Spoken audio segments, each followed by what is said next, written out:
reksadana itu sebenarnya cara untuk kita bisa mengakses instrumen pasar modal dengan cara yang paling mudah, risikonya tersebar gitu ya, dan kita nggak perlu melototin terus gitu ya karena sudah ada manajer investasi yang mengelola gitu loh.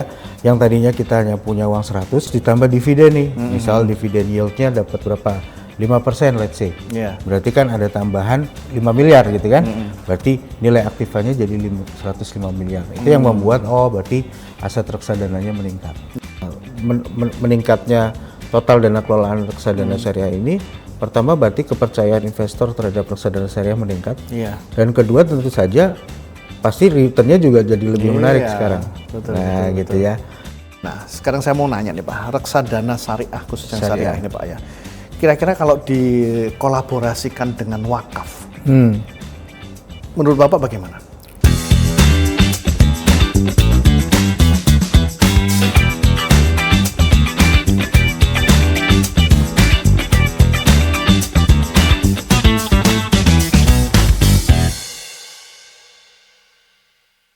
Assalamualaikum warahmatullahi wabarakatuh.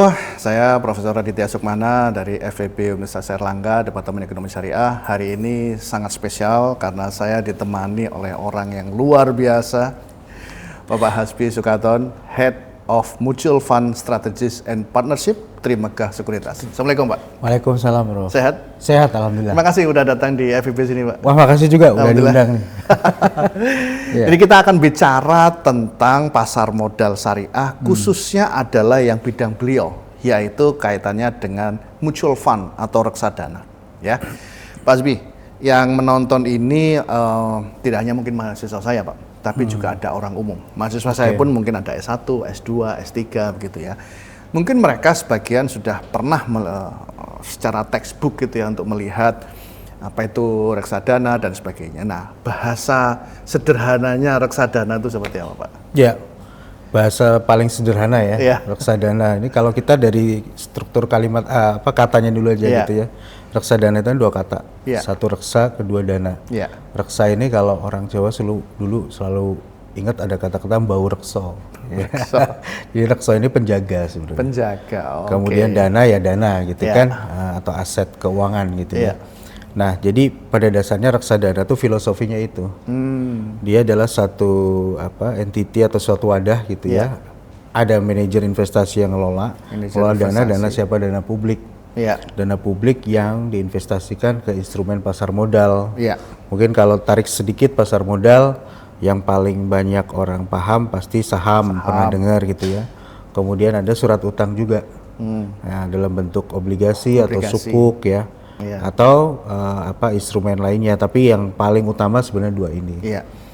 Nah, jadi reksadana itu sebenarnya cara untuk kita bisa mengakses instrumen pasar modal dengan cara yang paling mudah, risikonya tersebar gitu ya, dan kita nggak perlu melototin terus gitu ya karena sudah ada manajer investasi yang mengelola gitu loh. Jadi ini solusi sebenarnya. Nah, tadi tertarik Pak, ada resiko rendah. Kita kan orang yang mau investasi itu kan juga ini resikonya seberapa besar, seberapa kecil misalnya begitu ya. Tadi dikatakan resiko rendah, bisa dielaborasi lagi Pak? Ya, sebenarnya reksadana sendiri itu punya beberapa jenis ya. Jadi dari yang risikonya paling rendah sampai yang juga ada mungkin menengah dan ada mungkin yang lebih tinggi gitu ya. Kita bandingkan. Nah, reksadana pada dasarnya itu ada 4 jenis. 4 jenis reksadana. Jenis yang paling rendah risiko itu namanya reksadana pasar uang. Pasar uang. Kalau yang konvensional disebut reksadana pasar uang, kalau yang syariah tinggal ditambah syariah gitu. Pasar uang syariah. Jadi pasar uang syariah. Nah, apa sebenarnya kok bisa dia disebut paling rendah? Karena isinya adalah semua surat utang atau sukuk gitu ya, yang jatuh temponya di bawah 1 tahun, Prof. Di bawah 1 tahun. Jatuh temponya di bawah 1 tahun. Kan kita tahu bahwa instrumen investasi kalau semakin durasinya semakin rendah, atau jangka waktu investasi semakin rendah, berarti semakin rendah juga risikonya. Nah, ini isinya di bawah 1 tahun. Apa saja surat utang atau sukuk yang di bawah 1 tahun, termasuk juga deposito perbankan syariah. Deposito. Nah, ini kadang-kadang banyak investor yang belum ngeh nih bahwa ternyata produk pasar modal seperti reksadana pasar uang syariah ini juga belinya bukan hanya saham, bukan hanya sukuk, tapi mereka juga melakukan placement di deposito bank syariah. Karena dianggap jatuh temponya di bawah 1 tahun. Ya. Nah, ditambah sukuk yang di bawah 1 tahun. Nah, makanya dia itu si pasar uang syariah ini secara imbal hasil, secara jangka panjang gitu ya, kecenderungan bisa di atas deposito, karena ini deposito plus dia, ada depositonya plus tambah sukuk yang imbal hasil lebih tinggi. Jadi dua Pak ya kalau untuk pasar reksadana pasar uang ya. Jadi ada deposito dan juga ada suku yang kurang dari 1 tahun. Kurang dari 1 tahun. Ada lagi yang ketiga Pak.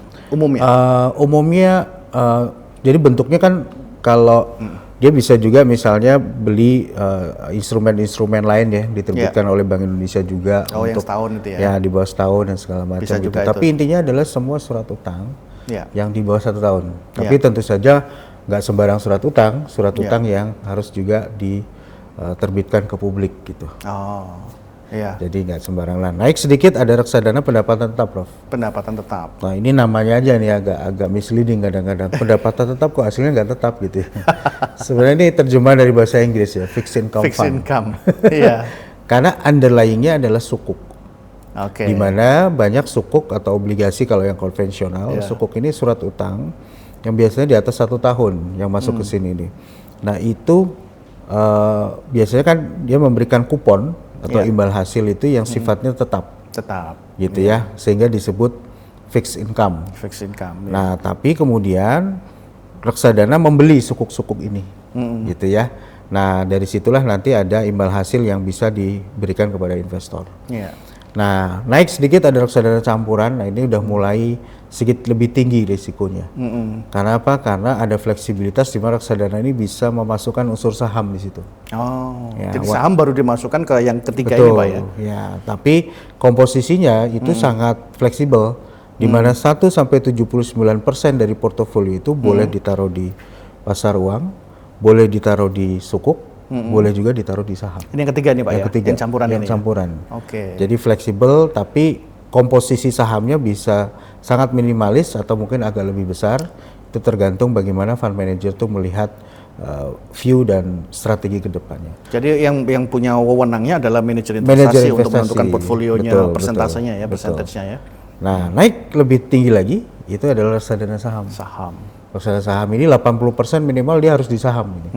Nah, ini benar-benar 80% Pak. 80% minimal. Minimal. Jadi kondisi seperti apapun dia harus stay di saham. Nah, maksimal bisa 100% di sahamnya. Di sahamnya boleh ya. Betul. 100%. Tapi kalau kondisi tertentu mungkin dia akan kurangin sahamnya.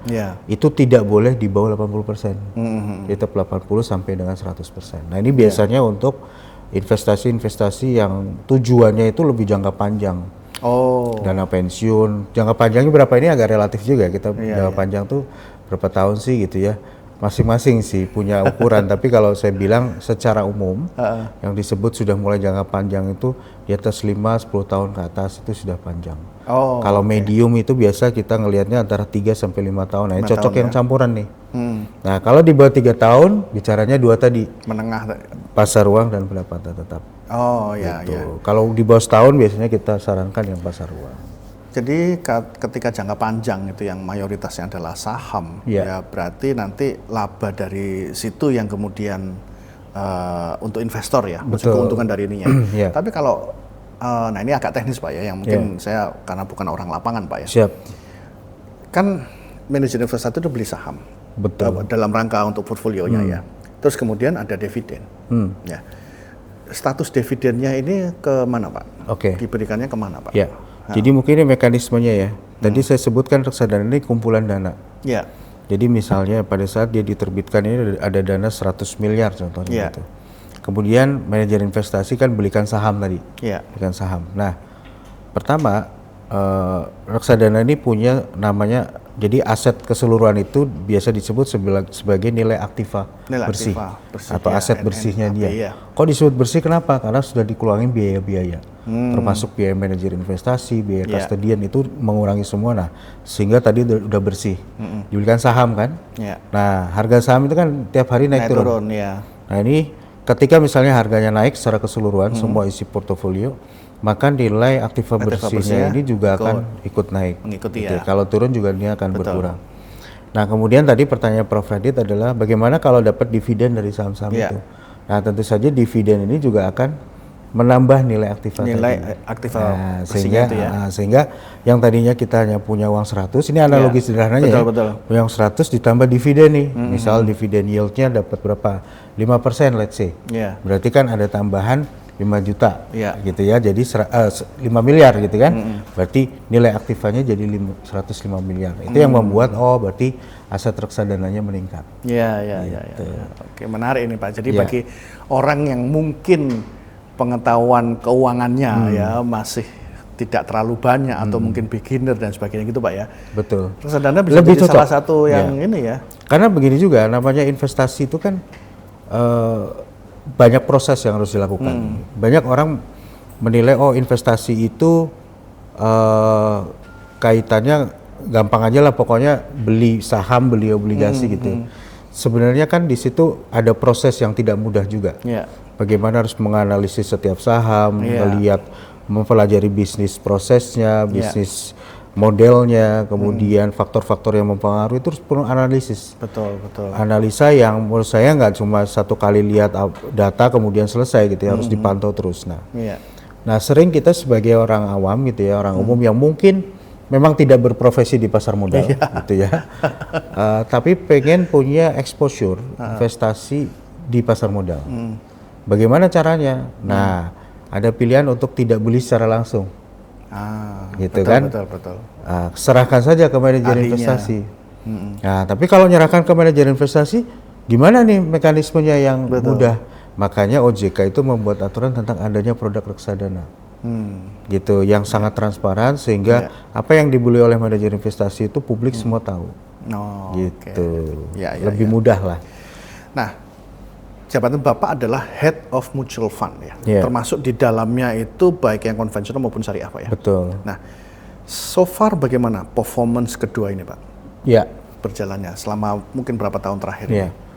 Ini ada satu fun fact ya yang menarik, kita melihat bahwa penetrasi reksadana syariah terutama itu semakin meningkat Prof. Semakin meningkat pertumbuhannya ya, kita lihat growth-nya dari sisi growth ya. Walaupun mungkin dari market share sekarang mungkin di sekitar 20%-an. Lumayan ya.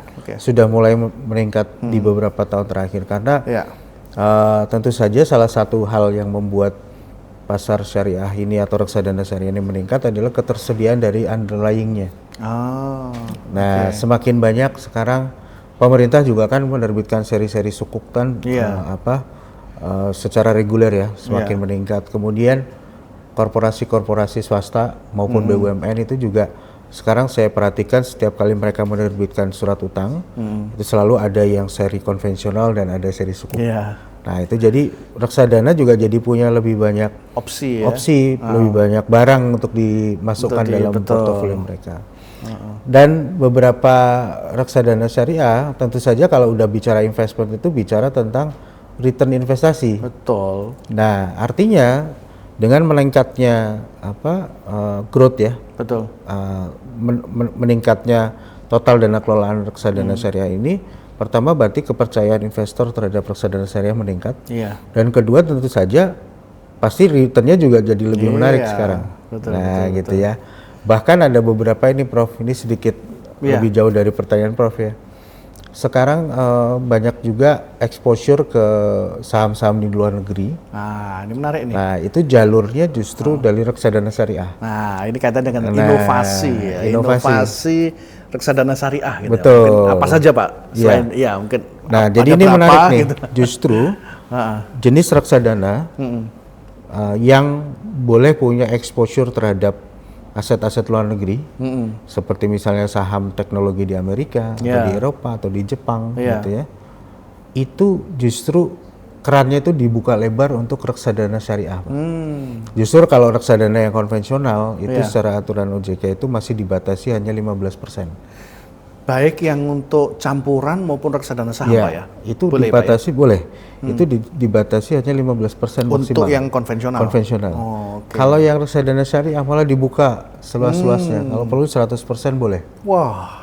Gitu. Karena mungkin di situ ya kita lihat bahwa ketika sudah masuk ke jenis reksadana syariah, filternya itu sudah nambah. Kan Iya, misalnya efek-efek atau saham ya, saya ngomong efek nanti bukan bahasa Belanda soalnya itu. Saya dulunya belajar pasar modal, saya kira efek itu bahasa Inggris. Ini bahasa Belanda. Nggak ada padanannya kalau di bahasa Inggrisnya securities kan. Ya. Karena ada filter tambahan di situ. Kalau kita udah bicara saham syariah misalnya gitu ya. Misal total dia punya hutang terhadap perbankan konvensional atau sumber konvensional tidak melebihi sekian persen gitu ya. Jadi ada rasio keuangannya keuangannya lebih sehat lah. Betul. Nah kemudian juga biasanya pasti kan ada pembatasan terhadap sektor-sektor bisnisnya. Dan kalau kita perhatikan sebenarnya pembatasan sektor-sektor bisnis yang halal ya, yang sesuai syariah itu justru biasanya sektor-sektor bisnis yang lebih responsibility-nya itu lebih bagus. Nah, ini hal ya. Sehingga ketika bisnis mereka itu juga bisnis yang sektornya lebih responsibel, biasanya umurnya lebih panjang. Responsibel ini kepada environment pada gitu apa saja? Ya, mungkin opsi-opsi. Ya, environment, kemudian kan kayak saham-saham rokok nggak bisa masuk. Nah, contoh gitu ya, kan orang mungkin lebih banyak peduli kesehatan, itu tidak mungkin diskreditkan sektor rokok ya, tetapi hal-hal yang itu hal-hal yang saya rasa juga menjadi satu prospek ya ke depan yang cukup bagus itu sudah ditangkap di sektor syariah gitu. Jadi dianggap lebih lebih tanda kutip lebih bikin nasabah itu lebih nyaman gitu ya. Nah, sehingga itu kerannya dibuka. Dan itu sudah banyak, Prof. Sudah banyak. Dan mata uangnya itu reksadana itu dalam US dollar. Jadi ini juga menarik bagi kita yang katakanlah pengen berinvestasi di US dollar. Tapi pengen bertumbuh gitu loh. Nggak cuma beli dolarnya doang gitu ya, tapi pengen juga bertumbuh, tapi paling utama adalah pengen merasakan juga bagaimana mendapatkan pertumbuhan dari pasar modal di negara-negara yang maju misalnya gitu. Kalau tadi dikatakan bahwa boleh saham luar negeri, Pak ya, yang syariah tentunya tentunya, nah ini dia. Filter syariah tadi sudah disebutkan ada ya, tapi filter syariah yang diakomodasi di luar negerinya bukan oleh filter syariah kita kan? Tentu saja di kita juga, Pak. Karena kan OJK itu melalui juga setiap reksadana syariah di Indonesia. Mungkin saya sedikit basic lagi.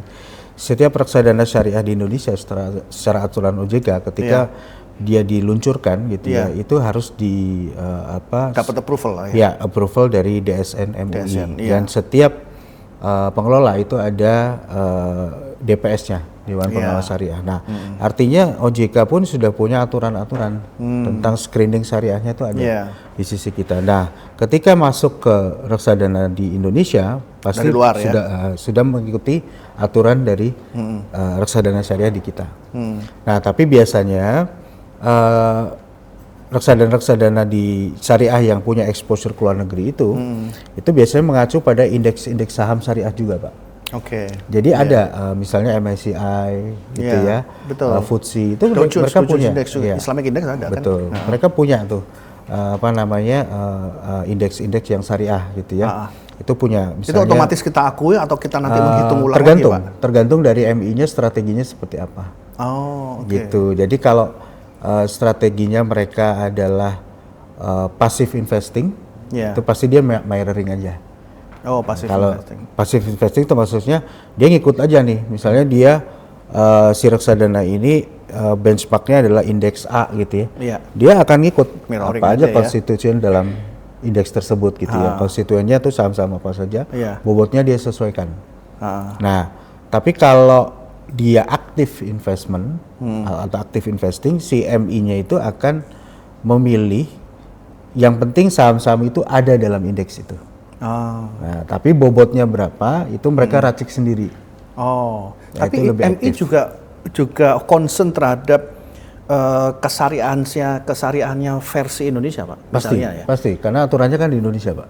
Berarti menghitung ulang lagi, Pak, MI-nya ya. MI-nya kan MI Indonesia, Pak. Iya, MI Indonesia. Misalnya nih ya, Pak. Kalau misalnya saham Google, ingat saya saham Microsoft itu masuk dalam Dow Jones Islamic Index, Pak ya. Ketika salah satu MI itu tertarik untuk memasukkan saham Microsoft tersebut dalam portfolionya, dia harus menghitung ulang berdasarkan kriteria kesariahannya versi Indonesia, Pak ya. Laporan keuangan dari Microsoft itu, Pak ya. Pengertian menghitung ulang kalau itu kaitannya adalah dengan bobot berapa persen Microsoft itu akan dibeli dalam portofolionya dia. Itu tentu saja, jadi screening syariah itu satu sisi, dia syariah udah masuk. Nah, ya, tapi ketika bobot, bukan bobot, Pak. Maksud saya adalah screening syariahnya. Pak. Screening syariah. Iya. Ya. Apakah mengikut pada versi Indonesia, Pak? Mengikut pada versi Indonesia. Berarti akan menghitung ulang, misalnya hutangnya dulu berapa, terus kemudian bandingkan dengan asetnya. Betul. Okay. Ya, mesti kan ada aturan OJK-nya sendiri. Saham-saham yang masuk dalam screening syariah itu seperti apa, detailnya itu kan ada di sana. Jadi mengacu ke sana sih. Jadi setelah itu lancar semua, baru kemudian bobot porsinya dibandingkan dengan yang. Kalau bobot nanti tergantung strategi. Kan ada aja misalnya MI yang mungkin mikirnya kita kalau batasannya secara aturan OJK kan MI itu boleh membeli satu misalnya saham tadi ya. Itu kalau syariah itu dibatasi hanya maksimal 20%, Pak. 20% dari total portofolio. Jadi kalau kita punya 100, total portofolionya hanya boleh ke satu saham itu 20. Untuk satu maksimal saham ya. Untuk satu saham maksimal. Nah, ini tinggal bagaimana strategi MI-nya terhadap produk.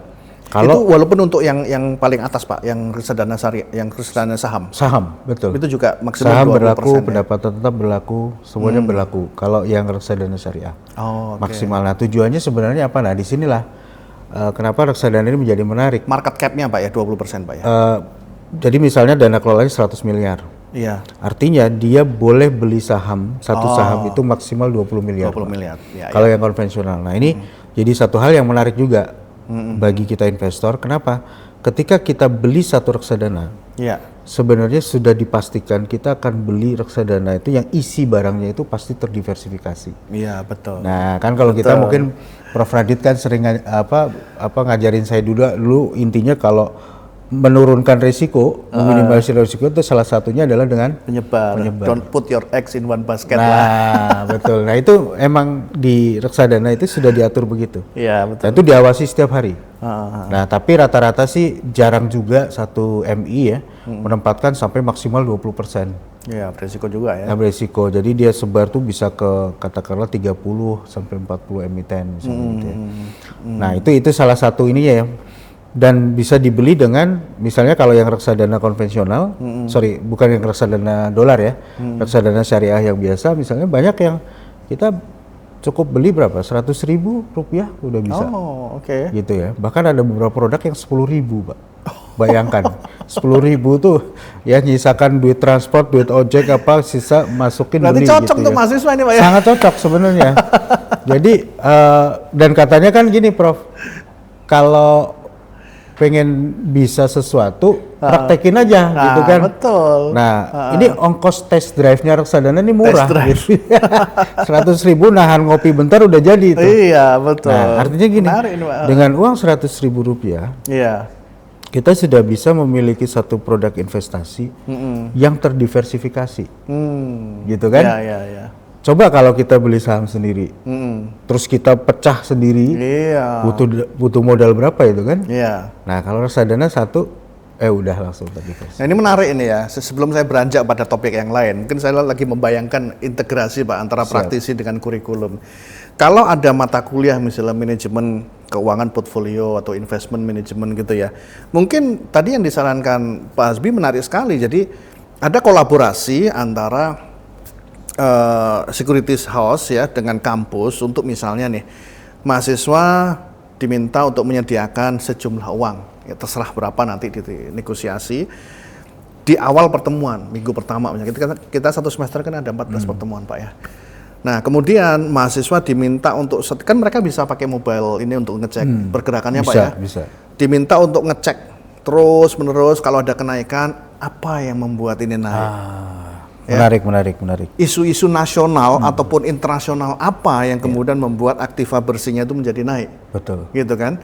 Sehingga ini jadi pelajaran untuk kemudian mahasiswa gitu ya. Saat kapan kemudian mahasiswa itu harus jual misalnya begitu. Nah, ini kan kalau ada komunikasi yang rutin antara praktisi dengan kampus itu tentu mahasiswa akan sangat senang karena langsung ya. Ya. Itu menarik sekali itu konsepnya Prof, menarik ini. Prof. Nanti sampai dengan 14 kali pertemuan kan berarti udah sekitar 3 bulanan lah. Itu kan pengalaman yang praktis yang cukup menarik. Dan itu kan memang betul. Jadi kadang-kadang kalau kita punya gini aja deh. Dulu kita awal cuma punya sepeda. Pedulinya sepeda aja kan gitu. Begitu punya motor jadi lebih sensitif. Wah, ada cerita tentang motor, seri terbaru segala macam, plus minus sepeda motor gitu ya. Begitu kita akhirnya punya mobil jadi lebih melek lagi tentang isu mobilnya. Jadi intinya memang kadang-kadang kita menjadi lebih lebih curious, betul, lebih paham sesuatu ketika kita memiliki sesuatu. Betul. Dan pembelajaran yang penting itu adalah naik turunnya karena apa? Betul. Kondisi ekonominya seperti apa, nasional maupun internasional. Jadi dipaksa untuk mengerti gitu ya. Betul. Jadi harus cari ini turun karena apa? Oh mungkin ada perang di Timur Tengah misalnya dan lain sebagainya. Ya, dan di situ juga tadi analisis itu penting ya. Nah, memang bagian dari service manager investasi itu mereka juga akan memberikan update harian, mingguan gitu ya. Menjelaskan what happen ya, apa yang di market itu terjadi, kemudian bagaimana impact-nya terhadap portofolio dan apa pandangan fund manager itu ke depan. Itu satu sisi. Bahkan kadang-kadang kalau saya bicara tentang reksadana, ini kan agak beda nih. Reksadana itu memang tidak menempatkan si investor itu sebagai pengambil keputusan. Itu yang agak beda. Tidak boleh Pak ya? Justru tidak boleh. Investor hanya memilih masih serp nggak sama produknya, gitu. Karena apa? 100% ada di independensinya si manajer investasi. Beda kalau kita trading saham sendiri gitu. Kita analisis, kita lah yang ambil keputusan. Gitu. Tapi ada hal yang justru tadi ya, diversifikasi. Ini juga bentuk diversifikasi, Prof. Diversifikasi cara berinvestasi. Ada yang trading, tapi juga mungkin ada sebagian porsi yang tidak sepenuhnya trading. Karena kadang-kadang keputusan ini kan kalau lagi capek juga error juga gitu ya. Nah, disitulah peran reksadana. Nah, tapi bagaimana cara kita menganalisis sebuah reksadana? Nah, itu yang menarik nih. Iya, betul. Saya selalu analogikan kalau reksadana itu seperti kita itu naik mobil, kita pakai driver.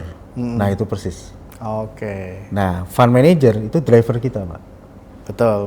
Misalnya ini dari UNER nih Pak, dari UNER mau ke mana? Mau ke mana? Ke Surabaya Barat misalnya, kita timur ke barat kan lumayan di perjalanan gitu ya. Ya kita semua berharap perjalanan lancar. Cuman kan mungkin ada sesuatu kita nggak tahu. Betul.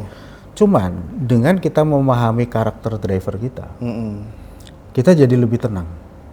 Contoh misalnya, Prof Radit itu memang suka driver yang suka ngebut. Karena sangat sibuk sehingga harus berpindah titik itu cepat.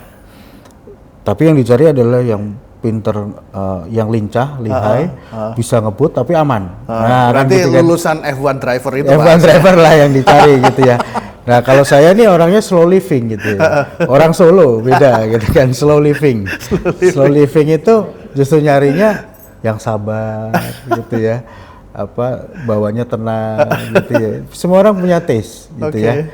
Nah, terus saya dapat driver yang sesuai. Nah, pasti kita lebih tenang. Betul. Lebih tenang. Nah, makanya penting bagi kita ketika kita mengevaluasi sebuah reksadana, kita tuh sebenarnya memahami karakter.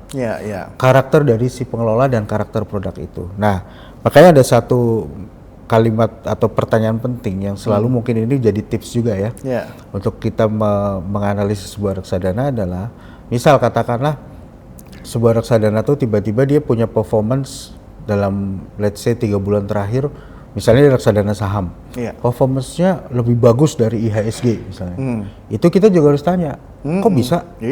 Kan gitu. Luar biasa itu. Kemarin kenapa? Apa saham-saham atau sektor saham yang bikin dia lebih perform dibanding IHSG? Nah, misalnya dia cerita, oh kemarin karena heavy di saham tambang atau apa misalnya gitu ya, contoh lah kita. Nah, pertanyaan tidak boleh berhenti di situ, Prof. Kita boleh bertanya lebih lanjut, kenapa dulu pilih itu? Nah, betul. Apakah hasil yang performance yang bagus itu adalah hasil dari untung-untungan, gitu ya? Atau memang itu sesuatu yang sudah diprediksi sebelumnya oleh dia dan kejadiannya benar? Atau sebenarnya yang maksudnya untung-untungan sebenarnya dia mikirnya naiknya karena A. tapi naiknya karena B. Oke lah gitu ya. Nah, tapi begitu juga kalau lagi underperform atau lagi performance atau kinerjanya nggak terlalu bagus, kita harus bertanya, Ya kenapa dia turun? Iya. Misal, ternyata karena memang exposure ke saham ini. Loh, kenapa saham itu turun? Oh, sebenarnya turunnya ini bukan karena hal yang fundamental misalnya. Ini sebenarnya sifatnya temporary. Tapi dia masih punya prospek yang bagus ke depan. Nah, kadang-kadang hal yang buruk itu atau hasil performance yang jelek itu bukan berarti MI-nya nggak jelek nih, nggak bagus nih. Iya. Tapi kadang-kadang itu justru peluang. Prof. Peluang lagi turun tapi bukan karena hal yang fundamental, natural gitu lah maksudnya. Natural, atau sentimen gitu saja misalnya. Sentimen saja kan sering ya, nggak ada terjadi apa-apa di bisnis realnya, nggak ada masalah apa, cuma karena sentimen tertentu bikin harga turun. Iya. Nah, justru kadang-kadang tapi prospek bagus ke depan. Kadang-kadang wah ini malah time to buy ini. Oke. Jadi penting untuk betul, dan itu bisa dimulai di kampus saya rasa. Nah, tadi bicara tentang independensi manajer investasi, Pak. Iya. Artinya kan dia punya wewenang penuh atas pemilihan saham dan sebagainya ya. Tapi apakah saham-saham yang akhirnya dipilih oleh manajer investasi itu diinfokan ke investor, Pak? Ya. Beli saham apa saja gitu. Ya. Jadi betul MI itu saya sebut aja MI lah ya, manajer investasi itu punya independensi, tapi dalam dia bekerja itu sebenarnya pekerjaan yang kolektif juga. Jadi dalam setiap reksadana itu ada namanya komite investasi. Jadi MI nanti disebutkan kalau kita buka prospektus reksadana itu akan terlihat tuh. Siapa si MI-nya? Itu ada namanya, pengelolanya, by name, historical education-nya, pengalaman dia itu semua harus dipublish. Tapi dia tidak bekerja sendiri. Ada tim analis, ada research, ada komite investasi. Nah, komite investasi inilah yang nanti ikut menentukan saham apa yang boleh dipilih gitu ya, strategi produk itu mereka. Nah, kemudian harus juga transparan. Nah, makanya betul pertanyaan Prof tadi, apakah informasinya harus disampaikan di publik? Jawabannya harus. Harus. Detail saham apa yang ada di dalamnya gitu. Jadi setiap akhir bulan, fund manager atau MI tadi itu harus mempublish namanya laporan kinerja bulanan atau biasanya istilahnya itu fund fact sheet. Nah, di situ itu semua fakta tentang produk harus dibuka.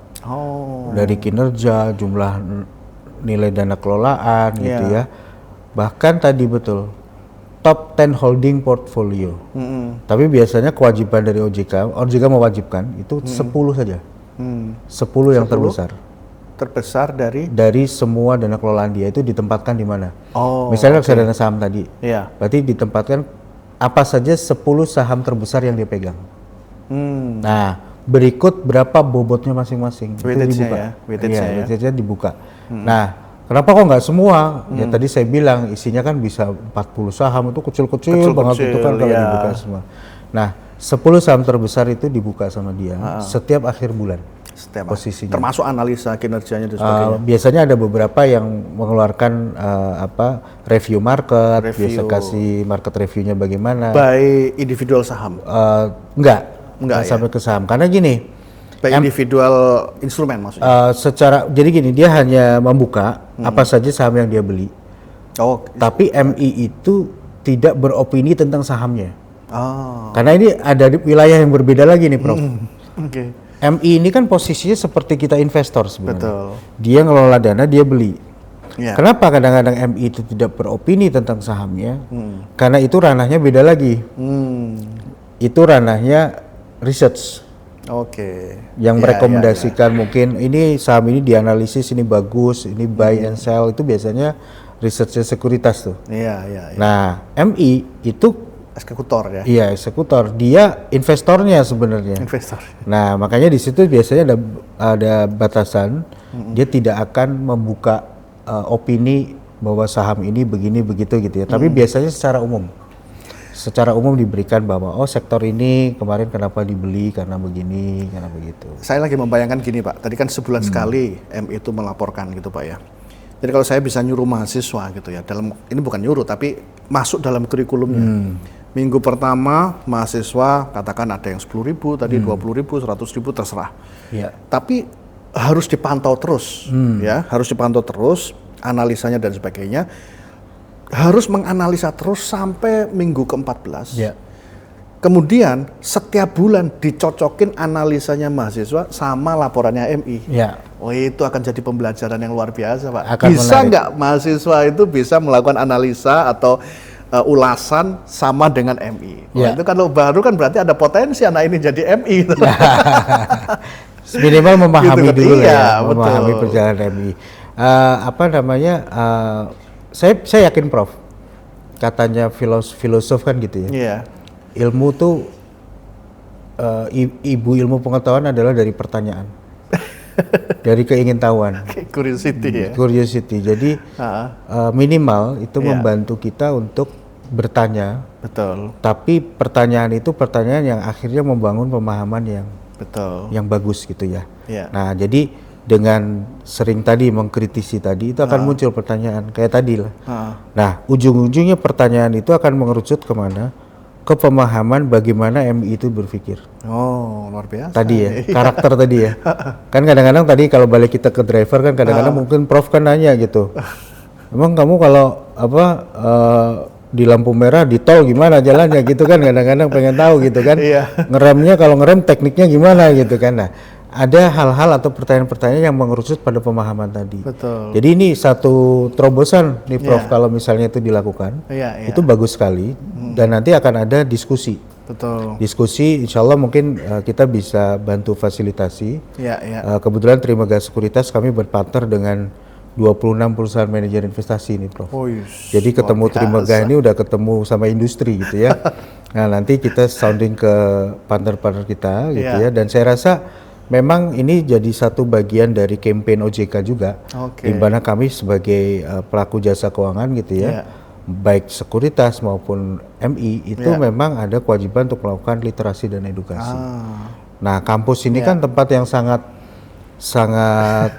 pas Cocok gitu lah. ya, sangat pos Tepat dan ya. pas dan insya Allah kan teman-teman mahasiswa ini juga the next mungkin nggak perlu waktu lama mereka akan jadi investor-investor besar juga di pasar modal gitu ya. Iya, iya. Jadi Oke, pas Pak, sekarang sekali. kita beralih lagi pada ini, Pak, inovasi, Pak ya. Iya. Nah, sekarang saya mau nanya nih, Pak, reksadana syariah khususnya syariah Syariah. ini, Pak ya. Kira-kira kalau dikolaborasikan dengan wakaf, menurut Bapak bagaimana? Ya, ini saya mungkin sampaikan dulu benang merahnya. Ya, Wakaf ini sepemahaman saya, apalagi wakaf tunai ya. ya, Si pengelola wakaf ini kan punya satu tugas atau amanah untuk menjaga nilai aset itu bertumbuh. betul. Karena dengan pertumbuhan itulah kemanfaatan sosial itu bisa Ya. dapat diraih atau Ya. dapat disalurkan gitu ya. Ya, Artinya konsep wakaf ini adalah konsep investasi kalau kita lihat dari sudut pandang konvensional. ya, Ini adalah konsep investasi jangka panjang betul. yang berkelanjutan terus. Reksadana syariah gitu ya, kita ngomong reksadana syariah itu juga punya spirit yang sama. Bagaimana MI itu punya satu tanggung jawab untuk membuat aset yang mereka kelola itu secara jangka panjang itu terus bertumbuh. Long lasting ya. Nah, pertanyaannya, misal orang tanya dari mana Pak Hasbi misalnya yakin bahwa MI punya mindset yang sama. Iya. Nah, dari struktur revenue yang mereka terima. Nah, kan gitu. Revenue yang terima. Pendapatan Iya. MI itu dari mana sih? Nah, MI itu dapat revenue, dapat penghasilan dari yang namanya manajemen fee Manajemen fee. atas dana yang dikelola. Itu Iya. biasanya persentase, Prof. Dari Jadi laba yang tercipta. dari dana kelolaan. Dana kelolaan. Dari dana kelolaan. Jadi misalnya dana kelolaannya tadi ya 100 miliar itu, Iya. MI itu dapat misalnya 1,5% per tahun contoh misalnya. Dari dana yang dikelola. Nah, jadi return investasi yang diperoleh nasabah itu sebenarnya udah dipotong tadi karena nilai aktiva bersih. Nah, artinya apa? Di sini ada pesan yang penting bahwa semakin banyak dana kelolaannya, maka semakin banyak pendapatan MI. MI. Oh. Semakin dana yang dikelola itu bertumbuh lebih tinggi, semakin besar juga yang diperoleh oleh MI. Oke. Nah, jadi kepentingannya sama nasabah itu inline. Kan nasabah reksadana itu beli reksadana pengen untung dong, untung besar, pengen dananya berkembang dong. Nah, MI juga sama, karena semakin besar dana kelolaannya semakin banyak dia. Jadi bukan berdasarkan labanya ya, tapi bukan berdasarkan ya laba itu mempengaruhi pertambahan aset kan, sehingga dari situ dia terus. Nah, kemudian kedua, dana kelolaan membesar itu juga dari mana? Dari subscription baru. Jadi investor yang beli baru itu kan nambah kemudian dia. Nah, artinya apa? Siapa sih yang mau beli reksadana? Atau reksadana apa yang mau dibeli orang? Pasti reksadana yang dipercaya. Betul. Nah, kepercayaan ini harus dipegang oleh MI sehingga reksadananya laku. Betul. Jadi ngelolanya juga nggak ngaco gitu ya, ngelolanya juga amanah, pertumbuhan investasinya menarik sehingga akan menarik investor-investor yang lain untuk beli. Iya. Nah, jadi dua benang merah itu ketika tadi pertanyaannya dengan wakaf jadi match. Oke. Nah, tinggal nanti produk-produk reksadana seperti apa, jenis reksadana seperti apa, karakter produk yang seperti apa yang cocok untuk wakaf. Baru nanti kita bahas. Nah, itu reksadana seperti apa yang cocok dengan wakaf. Nah, selama ini yang sudah ada di Trimegah Sekuritas seperti apa, Pak? Ya. Jadi wakaf, khususnya wakaf uang ini amanahnya bagi nazir ya, nazir ini pengelola wakaf uang. Itu diamanahkan secara undang-undang. Kalau kita pasti fikih juga sama gitu ya. Secara undang-undang itu adalah menjaga nilai wakaf uang itu minimal nilai pokok wakaf uang itu termaintain gitu ya, terjaga dengan adanya return, sehingga dengan amanah itu harusnya bukan reksadana yang risiko tinggi. Jadi kalau balik tadi ada 4 jenis reksadana, kita bukan sarankan yang saham lah ya. Yang 2 ini campuran sama saham ini nanti dulu. Nah, mungkin fokus sekarang lebih ke pasar uang syariah dan pendapatan tetap syariah. Kalau yang saham sama campuran, mestinya dilihat dulu nih, seberapa panjang tujuan atau horizon dari investasi si wakaf. Kalau itu ternyata panjang sekali, artinya ada satu visi kemanfaatan yang masih sangat panjang gitu ya. Kan bisa aja Prof, namanya wakaf tapi tujuannya untuk nanti gitu misalnya. Nah, itu mungkin baru cocok nih. Tapi kalau yang secara reguler itu kemanfaatannya harus disalurkan, jangan deh ke sini, nanti pas disalurin lagi turun. Maksudnya yang jangka panjang ini keuntungannya tidak. Ya, misal katakanlah ada wakaf uang yang hasil kemanfaatannya baru akan digunakan misalnya 20 tahun lagi. Kan bisa aja Prof. Gitu ya, tergantung program wakafnya.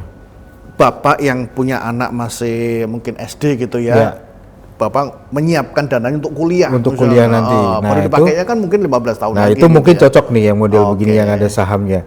Tapi kalau itu hasil pengembangan wakafnya harus segera disalurkan dan segala macam ya. Reksadana 2 awal saja. Tadi ya. Betul.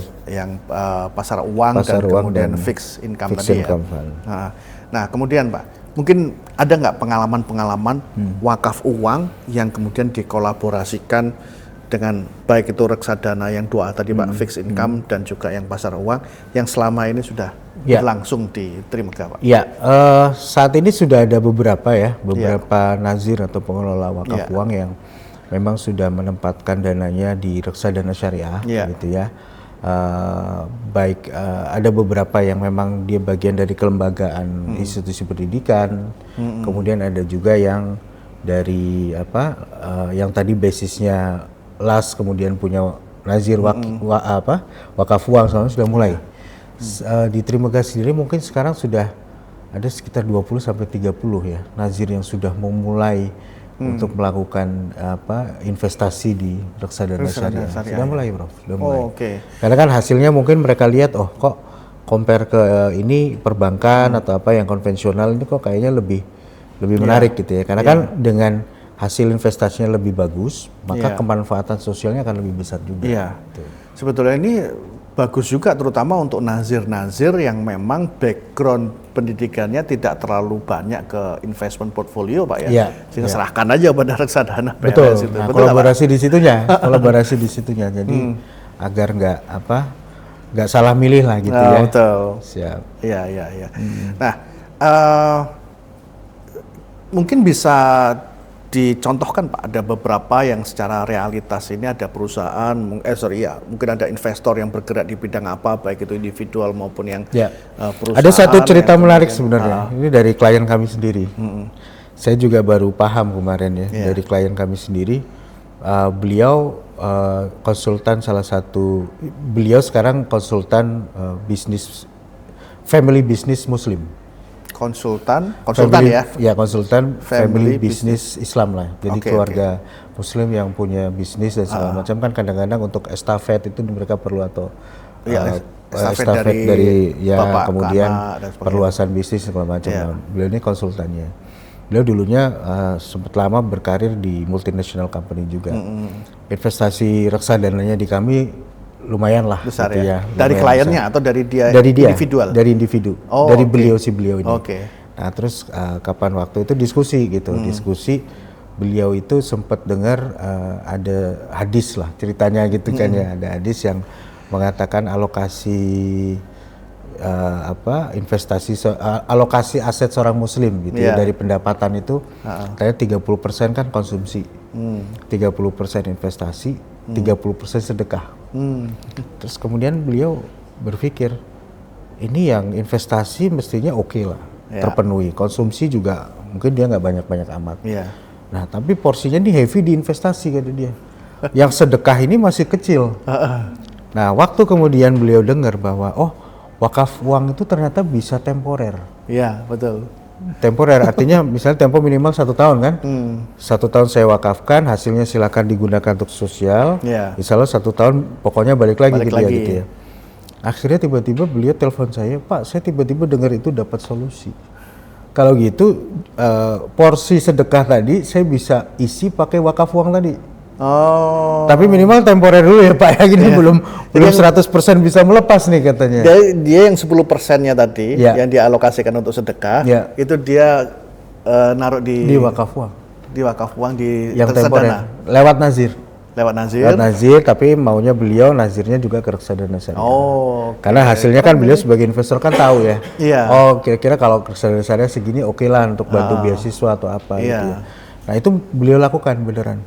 Jadi saya melihat bener ya ada ininya. Karena beliau mikir gini, kan saya juga belum perlu dananya. Ya sambil beribadah, sambil bantu orang kata gitu ya. Dan itu bisa terus menerus kan. Betul. Bahkan doa beliau gini katanya, kalau perlu Pak saya berdoa sampai saya meninggal dana itu saya belum butuhkan. Luar biasa. Bahkan bertambah terus gitu ya.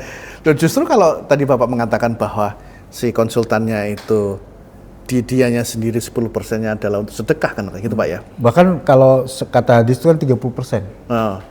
Artinya kan sedekah ini mungkin versi dia awalnya sebelum mendengarkan hadis itu kan hilang Pak. Hilang. Konsumtif betul, gitu kan hilang gitu ya. Justru kalau kemudian diwakafkan, kemudian diletakkan ke reksadana Bapak, itu kan tidak habis-habis dan keuntungannya untuk sosial terus-menerus sampai kiamat. Itu justru lebih menarik. Jadi solusi kan buat beliau kan. Jadi solusi. Jadi wakaf uangnya ini bisa jadi solusi buat beliau. Nah, ini hal yang menginspirasi. Tapi di lain itu juga banyak juga sekarang, makanya nazir ini memang wakaf uang ini masih relatif, jujur aja di Indonesia ini masih relatif baru Pak. Maksudnya baru ini pertumbuhan market size-nya itu, market share-nya belum besar lah dibanding misalnya wakaf tanah, bangunan segala macam. Jadi para nazir ini juga lagi berusaha untuk cari metode. Nah kemarin akhirnya dari kita coba bikin strategi bagaimana membuat wakaf ini dibutuhkan. Nah ini poinnya nih, bukan kita itu keliling-keliling ketemu ayo dong berwakaf gitu aja, itu that's good ya, itu hal yang baik untuk menyadarkan orang beribadah lewat wakaf. Tapi kalau mau taktis, pertemukan para nazir ini atau ketemulah para nazir ini dengan siapa? Pihak yang membutuhkan wakaf.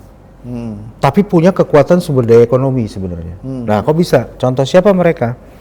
Kami sudah banyak berdiskusi dan bukan hanya diskusi, beberapa sudah mulai piloting project Pak, dan sudah ada yang jalan juga.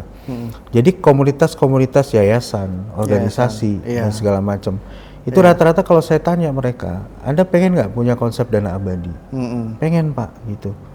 Anda punya nggak sumber daya yang bisa mensupport dana abadi? Artinya donatur mereka, stakeholder banyak Pak.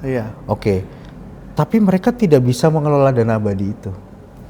karena it's very complicated, gak gampang loh. Iya. Dia harus punya tim investment, dia harus laporan yang berbeda dan segala Iya. macam. Nah, sehingga saya bilang, Anda pernah kenal nazir nggak? Atau wakaf uang gitu kan? Iya. Nah, akhirnya masuk di situ. Kenapa? Yang menarik bagi mereka adalah amanah yang dipegang nazir ini kan menjaga sampai hari kiamat nih. Betul. Jadi benar-benar unsur keabadiannya itu benar-benar ada. Nah, dan ini benar-benar kita sudah jalankan mungkin 1 tahun terakhir ya. Tidak kurang, mungkin sekarang yang lagi ongoing, yang sudah jalan itu sekitar 3 komunitas. Nah, kemarin saya cek ada sekitar 15 sampai 20 lagi yang lagi berproses. Jadi insya Allah ini akan jadi satu model baru. Bahkan bayangkan ada salah satu cabang olahraga yang insya Allah mungkin nanti akan punya dana abadi di cabang olahraga tersebut. Jadi karena ternyata wakaf ini kan kemanfaatannya lebih fleksibel ya Pak. Asal dia untuk kemaslahatan umat gitu ya. Nah, jadi banyak. Kemarin juga kita baru ketemu satu yayasan yang fokus pada penanganan stunting. Dan selama ini mereka juga dapat grant dari global ya, global grant luar negeri. Nah, cuma mereka juga berpikir sayang juga ya kalau setiap kali dapat donasi langsung harus dihabiskan dalam program di 1 tahun.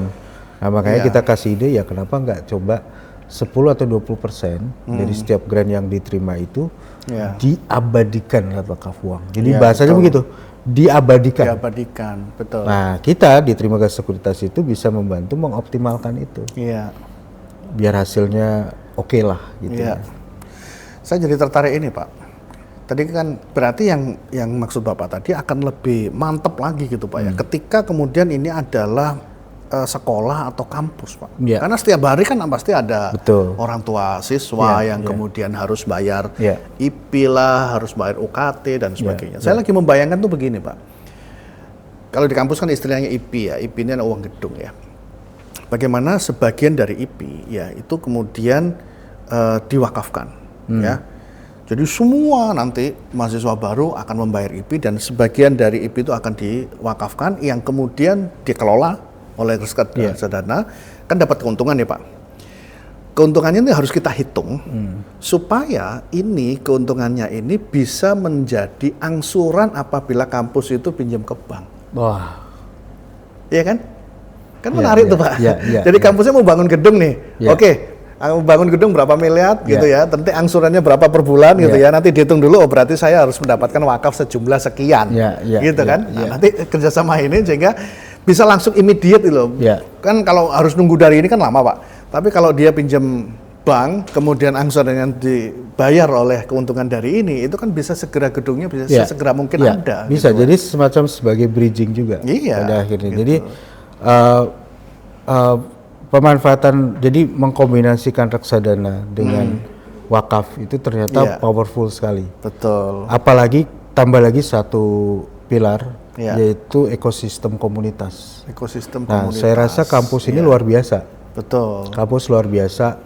Kami juga sedang pembicaraan intens, ini dalam tahap penyusunan MOU juga dengan Ikatan Orang Tua Mahasiswa salah satu kampus. Wah, nah ini luar biasa. Jadi mungkin banyak juga saya yakin orang tua mahasiswa yang punya kemampuan secara ekonomi lebih gitu ya, pengen membantu teman-teman anaknya ya yang mungkin masih harus berjuang dengan pembayaran UKT dan segala macam gitu ya. Nah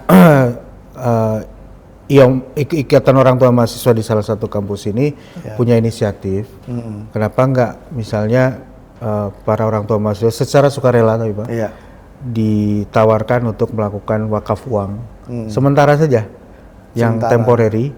Misal katakanlah putranya atau putrinya itu kuliah selama 4 tahun. Nah, bikin aja wakaf temporer 4 tahun. Betul. Jadi nanti kalau sudah lulus, kan dana pokoknya dikembalikan. Tapi yang mengelola ini nazir Pak. Betul. Jadi tingkat trust levelnya itu tinggi. Syukur-syukur kalau saya dengar UNER juga udah punya nazir. Nah, nazirnya UNER malahan gitu kan. Nah, di situ ditawarkan program itu sehingga mereka bisa memberi kemanfaatan ya. Nah, ini ada salah satu nazir pernah ngobrol sama saya. Mereka pernah melakukan konsep ini dengan salah satu sekolah dasar di Medan, Pak.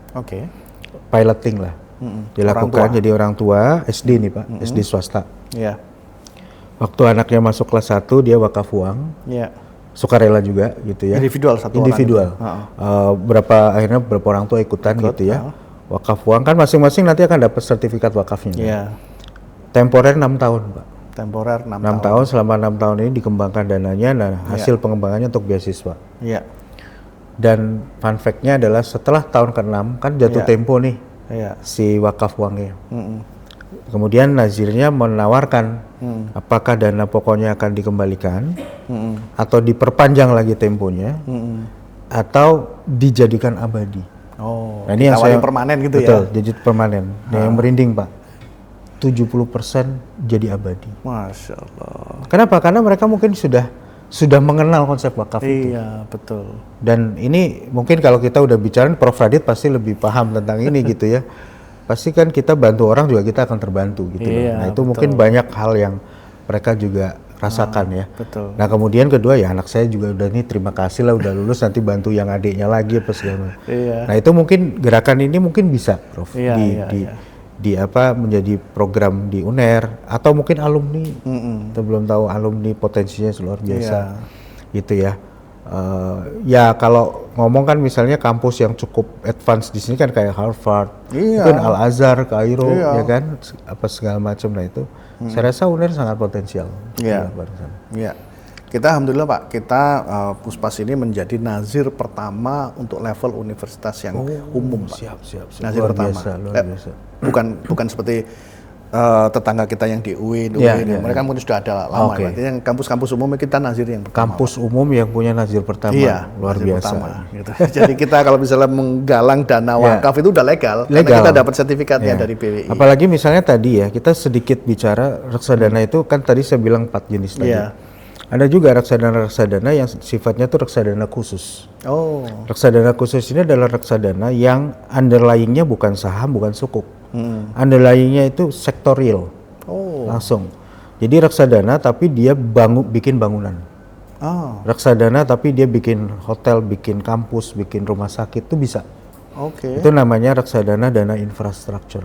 Reksadana dana infrastruktur. Reksadana itu juga ada yang jenisnya boleh beli mall, hotel, ada. Namanya reksadana dire, dana investasi real estate. Itu bisa. Nah, melalui ini itu ada likuiditas lagi. Jadi saya sempat ngobrol waktu itu katakanlah pemanfaatan tanah wakaf atau mungkin UNER kan ini PTNBH ya. PTNBH, jadi betul. Misalnya kan berarti tanah negara nih nggak bisa pinjam jadikan jaminan. Nah, mungkin dengan gotong royong antara orang tua mahasiswa, antara alumni gitu ya, bisa juga pooling dananya tuh ke wakaf uang, baik temporer maupun sementara. Nah, nanti dari wakaf uang ini nanti kami bikinkan reksadana. Reksadana dana infrastruktur, sehingga wakaf uangnya ini beli unit reksadananya. Untuk kemudian MI, itu kan ada aturan dari OJK ya, dia yang harus nanti menjadi operator untuk bikin gedungnya. Tanggung jawabnya di dia tuh. Jadi kan pengalihan risiko lagi di situ kan, ada di situ. Nah, nanti sampai itu berdiri operasional dan berjalan dan ketika dana udah cukup untuk pembangunannya Pak ya? Kalau belum cukup pun ada fase grace period. Jadi bisa dikelola dulu MI-nya, dikembangkan dulu sampai itu cukup. Berarti semacam build operating transfer gitu ya? Artinya tanggung jawab MI-nya untuk kekurangan dananya ditutupi oleh MI-nya gitu ya? Sebenarnya bukan ditutupi MI-nya, tapi unitnya kan bisa kita tawarkan ke publik juga. Jadi bisa dari wakaf, bisa dari publik untuk jadi satu gedung lah. Menariknya karena dia bentuknya, ini beda misalnya skemanya orang berwakaf, kemudian wakafnya langsung dijadikan gedung. Ini nggak ada likuiditas. Nah, tapi suatu saat misalnya katakanlah UNER gitu ya, atau kampus tuh bisa nyicil tadi lewat dana cashnya UNER, nyicil pelan-pelan, misalnya 10 tahun nih, gedung udah jadi tapi dicicil pelan-pelan 10 tahun. Kan akhirnya jadi punya UNER sepenuhnya fisiknya. Nah, unit reksadananya tadi itu bisa kembali ke wakaf uang lagi. Jadi cash lagi. Cash lagi bisa bikin gedung kedua. Jadi temporer itu ya. Betul. Nah, peran serta alumni segala macam gitu kan bisa digerakkan atau mungkin dari dana CSR untuk diwakafkan. Nah, itu bisa. Menarik nih Pak. Dan rasa kita hampir 1 jam loh Pak ini ngobrol seperti ini. 1 jam ya. Dan hari ini adalah hari Jumat, yang bentar lagi hari Jumatan. Oke Pak, ini kita menjelang terakhir Pak ya. Jadi ini kan kalau kita melihat dari tadi ya, gabungan wakaf dengan kemudian reksadana syariah gitu Pak ya. Tentu ini akan menciptakan disiplin ilmu pekerjaan yang sangat banyak sekali Pak. Karena ini nanti akan ditonton oleh mahasiswa Pak ya. Jadi untuk bisa terlibat dalam gabungan antara wakaf dengan reksadana syariah ini Pak, ini mahasiswa ini disuruh, atau bukan disuruh, Bapak menyarankan fokus kepada ilmu-ilmu apa Pak? Ya. Biar mahasiswa udah tahu dari awal, saya harus segera belajar ini nih untuk menjadi FI atau jadi apa gitu Pak. Ilmu tentang investment itu menurut saya harus dikuasai ya. Investment. Karena investment itu tidak hanya bagaimana cara berinvestasi atau secara theoretical, tapi juga harus paham instrumen-instrumen apa saja yang ada. Pemahaman instrumen, aksesnya kemana saja itu mesti ini. Karena dalam merangkai itu tadi, jadi saya bilang ini tadi kan kita cerita banyak ekosistem. Betul. Ekosistemnya sudah tersedia. Betul. Nah, bagaimana merangkai itu menjadi satu bangunan gitu ya. Nah, tentu saja pemahaman tentang akses produk, akses investment, bukan cuma teori ya, tapi tahu bahwa produknya itu ada A, B, C, D, belinya di sini, itu di sana, pengelolanya ini, itu juga penting wawasan tentang itu. Sehingga pada saat merangkai itu menjadi sebuah proyek, harus tahu siapa yang dihubungi jadinya, kan gitu ya. Nah makanya memang sedari dini belajar investasi itu harus dijalankan dengan pengalaman investasi. Pengalaman itu harus berjalan beriringan. Ya, karena kalau berhenti di teori kita nggak tahu perkembangannya. Betul. Saya saja pernah, Prof, nyoba. Kan biasa kalau saya asupan pagi itu pasti baca market lah, walaupun 5-10 menit gitu ya. Nanti malam apa itu selalu. Saya coba. Satu waktu saya mungkin hampir 3 minggu, karena mungkin kesibukan yang lain. Saya offin semua itu. Saya lose semua gitu ya. Besoknya ini ngelihat market, bingung ini kenapa semua. Dan ngejar 2 minggu informasi itu painful sekali gitu ya. Karena banyak yang, ini emiten ini ada cerita apa, yang di sana ada cerita apa. Pergerakannya cepat sekali ya. Sudah lose gitu. Nah, artinya dijadikan pengalaman itu menjadi kebiasaan. Itu kedua. Nah, ketiga mungkin hal yang paling penting untuk merangkai semua, ada satu, jadi ketika kita akhirnya ketemu banyak komunitas, ketemu banyak ini, saya rasa ini jadi satu peluang bisnis yang bagus juga untuk teman-teman mahasiswa ke depannya. Community hub ya, community hub, jadi semacam konsultan, mungkin bentuknya macam-macam ya. Karena banyak sekali komunitas-komunitas ini yang butuh juga pola kerjasama. Nah, untuk dipertemukan dengan sumber-sumber daya tadi. Nah, itu juga satu ini yang menarik. Nah, kalau di industri wakafnya sendiri, menurut saya sekarang ini peluang besar sekali. Pada dasarnya, pengelola wakaf atau nazir ini, kalau by definition di undang-undangnya, dia adalah pengelola investasi sebenarnya. Betul. Nah, di situ dibutuhkan expertise ya, keuangan juga itu. Keuangan yang cukup tinggi. Dan dia tidak hanya berhenti di keuangan loh, Prof. Karena si nazir wakaf uang ini kan bisa ke sektor keuangan, bisa ke sektor real di pertanian, properti dan segala macam. Jadi kalau mau tumbuh dengan cepat, nah ini peluang yang bagus nih. Karena apa? Sangat membutuhkan orang yang menguasai semuanya tuh, investment ya. Secara fikihnya juga kuat gitu ya. Pengelolaan nazirnya segala macam. Nah itu bisa jadi satu. Mungkin yang tidak kalah penting itu inovasi, Pak. Inovasi. Karena kan ini wakaf ini orang taunya adalah heavy di sosialnya, Pak. Betul.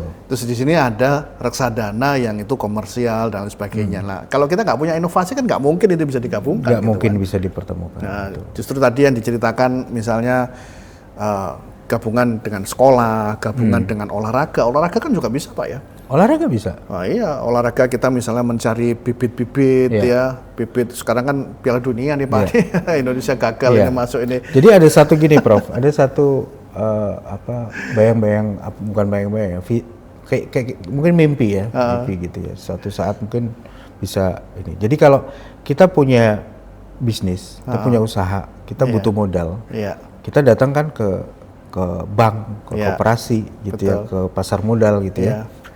Nah suatu saat kita punya program sosial, kita butuh pendanaan yang berkelanjutan, kita datang ke Nazir. Wah, keren itu. Jadi suatu saat Nazir itu juga melakukan due diligence juga. Keren itu, Pak. Komunitasnya oke nggak nih, gitu ya.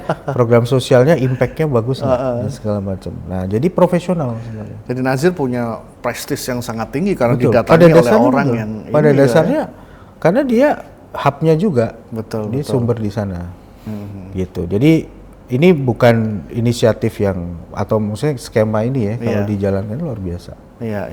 Luar biasa. Dan harus dimulai sih memang. Iya. Jadi, nah kalau tadi Pak, terakhir Pak, tadi sektornya apa saja Pak yang sudah berjalan di Trimega Pak? Tadi ada cerita ada pendidikan, terus ada apa lagi yang Pak? dengan pendidikan kita sudah ada. Kalau yang sektor secara umum ya, jadi lembaga yang olahraga kita sudah mulai. Olahraga Pak ya. Olahraga Mungkin teman-teman ingin tahu Pak, gimana menghubungkan antara wakaf, reksadana dan olahraga Pak? Oke. Reksadana dan wakaf itu adalah menurut saya medianya. Jangan fokus di situnya menurut saya. Iya. Kalau itu udah kerjaannya, terima kasih kerjaannya ngembangin duit kan gitu ya. Nazir juga ngelola wakaf, itu udah kerjaan sehari-hari. Sehingga yang harus digali adalah komunitas yang memang berkeinginan untuk program mereka berjalan. Jadi harus dibalik Pak sebenarnya. Didrive dari kebutuhannya dulu. Jadi apa yang kami lakukan, kami ketemu dengan komunitas, hanya menjelaskan dulu tentang ada skema seperti ini, dan kenapa skema ini menjadi solusi bagi mereka. Nah kenapa? Karena itu akan lebih mudah. Ketika komunitasnya itu sudah bergerak Pak, mereka akan bergerak sendiri kan Pak? Menginfluence sesama anggota komunitasnya, sehingga Nazir kerjanya tidak terlalu berat di situ. Tetap menjalin hubungan, memberikan penjelasan dan segala macam, tapi insya Allah komunitasnya juga bergerak. Nah, ketika komunitas-komunitas ini secara kolektif semua bergerak, ya akan muncul Pak demand itu dengan sendirinya. Nah, memang yang agak butuh effort besar itu adalah fine tuningnya, karena ini kan skema yang baru gitu ya. Pasti ada pertanyaan tentang trust di sana, ada pertanyaan tentang, nah tugas kita lah bersama-sama yang ada di wadah-wadah ini, dan mungkin juga Prof. Radit ya sebagai guru besar ekonomi syariah yang bisa menjelaskan itu bareng-bareng ke mereka. Kemudian ada tentang, tambah lagi sektor sosialnya itu kita sedang jalan bareng juga dengan komunitas disabilitas dan lansia.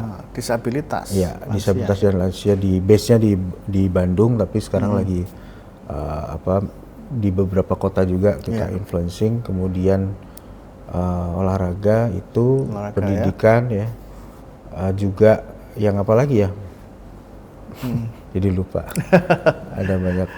Tapi intinya bisa hampir semua bisa lah, karena ini hanya medianya saja, kemudian media itu menghasilkan bahkan kemarin profit. Ada ini Prof. Jadi menarik ya, mungkin kalau mau kita ini Serikat Pekerja.